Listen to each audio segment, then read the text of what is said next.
Cette année-là, c'est difficile pour nous parce que le sucre là, c'est trop cher, trop même. On paye, on ne trouve pas même des bénéfices. Cette flambée a occasionné la mévente pour cette revendeuse du sucre. Avant là, on paye le seau là, le quart à 1800. Maintenant, quart là, c'est 4000. 4000, 8000 maintenant. On ne sait pas comment c'est cher. Les gens qui vendent le sucre disent que comme c'est la fête qui est arrivée, que les gens qui font du sucre ne font plus, ils ont parti aller fêter. Moi, je ne connais rien. En effet, ce produit a connu une augmentation du prix ces derniers temps selon plusieurs sources. Pour mieux comprendre les raisons de cette augmentation, nous nous sommes rendus au marché d'Antokpa. Ici, nous sommes sur l'un des sites les plus réputés pour la vente du sucre. Notre équipe est reçue par Sylvestre Awaye, grossiste de ce produit très prisé par la population.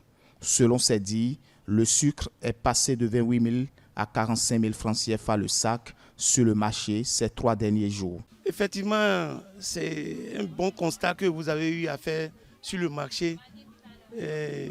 Pratiquement un mois, le prix du sucre a commencé par flamber d'une manière exorbitante.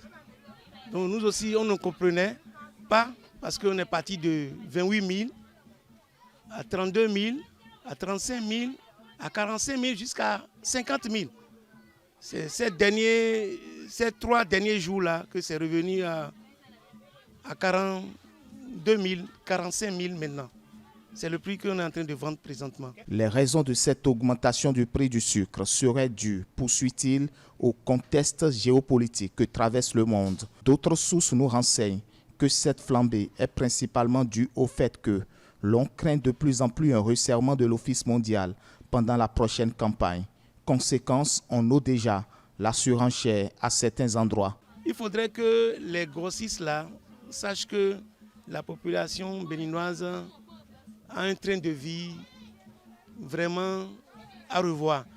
Si le sucre seul peut payer ce prix-là, vraiment, ce serait difficile pour que les enfants que nous avons puissent manger, prendre la bouillie, au moins à leur faim.